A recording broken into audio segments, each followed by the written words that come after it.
Assalamualaikum warahmatullahi wabarakatuh. Alhamdulillah. Terima kasih buat semua sahabatku yang beriman. Terima kasih ya telah berkunjung di Usria Channel. Semoga kalian semua senantiasa diberi kesehatan dan diberikan keberkahan di setiap rizkinya. Amin amin ya rabbal alamin. Kami sudah menyiapkan kisah wahai sahabatku. Tentunya kisah yang penuh dengan hikmah. Kisah kali ini adalah kisah lucu Abu Nawas memberikan tips agar segera mempunyai rumah mewah.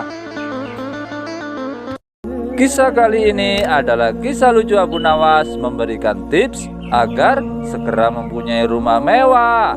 Mari kita mulai kisah penggeli hati ini. Siapa yang tidak mengenal si cerdik Abu Nawas?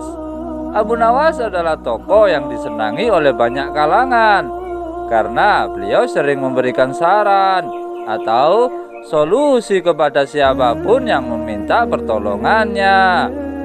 Sudah lama Abu Nawas tidak dipanggil ke istana kerajaan untuk menghadap Baginda Raja. Abu Nawas juga sudah lama tidak muncul di kedai teh, tempat biasanya ia berkumpul bersama kawan-kawannya. Kawan-kawan Abu Nawas banyak yang merasa kurang bergairah tanpa kehadiran si cerdik Abu Nawas. Tentu saja keadaan kedai teh tak semarak karena Abu Nawas si pemuju tawa tidak hadir. Suatu hari ada seorang laki-laki setengah baya datang ke kedai teh menanyakan Abu Nawas. Ia mengeluh bahwa ia tidak menemukan jalan keluar dari masalah pelik yang dihadapinya. Salah seorang kawan Abu Nawas ingin mencoba menolong. Cobalah utarakan kesulitanmu kepadaku, barangkali aku bisa membantu, kata kawan Abu Nawas. Baiklah, aku mempunyai rumah yang amat sempit, sedangkan aku tinggal bersama istri dan ke-8 anak-anakku. Rumah itu kami rasakan terlalu sempit, sehingga kami tidak merasa bahagia, kata orang itu membeberkan kesulitannya. Setelah mendengarnya, ternyata kawan Abu Nawas tidak mampu memberikan jalan keluar. Begitu juga dengan kawan yang lainnya, sehingga mereka menyarankan agar orang itu untuk pergi menemui Abu Nawas di rumahnya saja. Orang itu pun pergi ke rumah Abu Nawas, dan kebetulan Abu Nawas saat itu sedang mengaji. Selesai mengaji, Abu Nawas menemui tamunya itu. Orang itu pun langsung menceritakan permasalahannya pada si cerdik Abu Nawas. Setelah mengutarakan kesulitan yang sedang dialami, Abu Nawas bertanya kepada orang itu, "Punyakah engkau seekor domba?" "Tidak, tetapi aku mampu membelinya," jawab orang itu. "Kalau begitu belilah seekor saja dan tempatkan domba itu di dalam rumahmu." Abu Nawas menyarankan hal itu. Orang itu pun tidak membantah. Ia langsung membeli seekor domba seperti yang disarankan Abu Nawas dan langsung menempatkan seekor domba tersebut ke dalam rumahnya.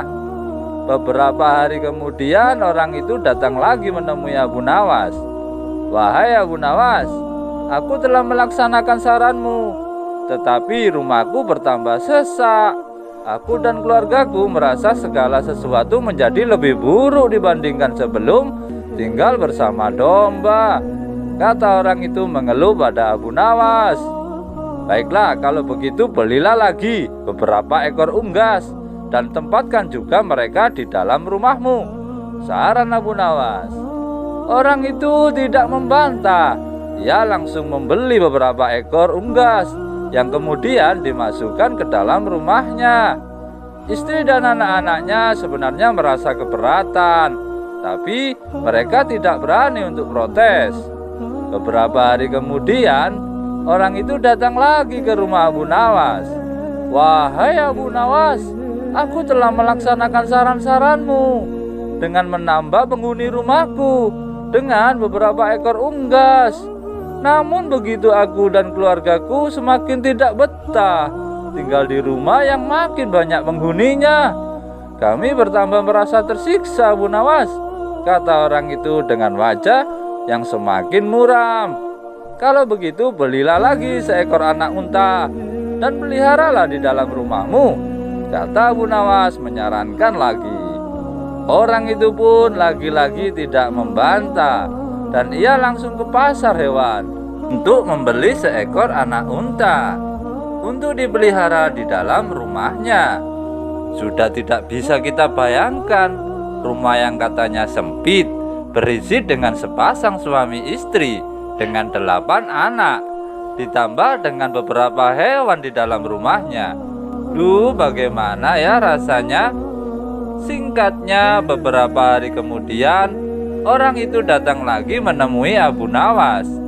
Ia berkata, "Wahai Abu Nawas, tahukah engkau bahwa keadaan di dalam rumahku sekarang hampir seperti neraka? Semuanya berubah menjadi lebih mengerikan daripada hari-hari sebelumnya.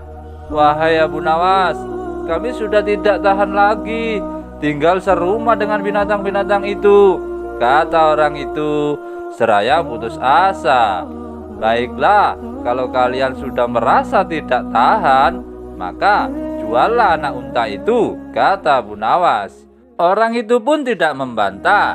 Ia langsung menjual anak unta yang baru dibelinya. Beberapa hari kemudian, Abu Nawas pergi ke rumah orang itu. "Bagaimana keadaan kalian sekarang?" Abu Nawas bertanya. "Keadaannya sekarang lebih baik karena anak unta itu sudah tidak lagi tinggal di sini," kata orang itu tersenyum kepada Abu Nawas. "Baiklah, kalau begitu sekarang juallah unggas-unggasmu," kata Abu Nawas lagi. Orang itu pun tidak membantah. Ia langsung segera menjual unggas-unggasnya.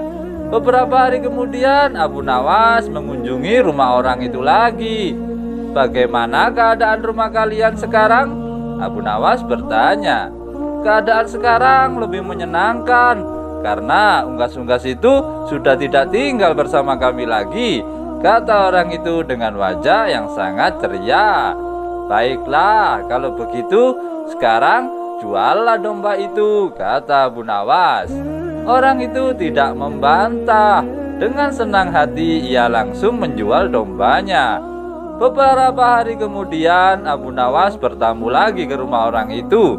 Abu Nawas bertanya, "Bagaimana keadaan rumah kalian sekarang?" "Kami merasakan rumah kami bertambah luas dan terasa mewah sekali karena binatang-binatang itu sudah tidak lagi tinggal bersama kami, dan kami sekarang merasa lebih berbahagia daripada dulu. Kami mengucapkan terima kasih ya yang tak terhingga kepadamu, wahai Abu Nawas," kata orang itu dengan wajah yang sangat berseri-seri. Sebenarnya batas sempit dan luas itu tertancap dalam pikiranmu, saudaraku. Kalau engkau selalu bersyukur atas nikmat dari Tuhan, maka Tuhan akan mencabut kesempitan dalam hati dan pikiranmu, kata Abu Nawas menjelaskan. Sebelum Abu Nawas pulang, ia bertanya kepada orang itu, "Apakah engkau sering berdoa?" "Iya," jawab orang itu. "Ketahuilah bahwa doa seorang hamba pasti diterima oleh Allah Subhanahu wa taala. Karena manakala Allah Subhanahu wa taala membuka pintu pemahaman kepada engkau, ketika Dia tidak memberi engkau, maka ketiadaan pemberian itu merupakan pemberian yang sebenarnya untukmu. Wallahu a'lam bishawab." Bagaimana sahabatku? Semoga kalian semua bisa mengambil hikmahnya ya dari kisah ini. Jangan lupa bersyukur ya sahabatku, karena kenikmatan yang kita miliki terkadang tidak dimiliki oleh orang lain.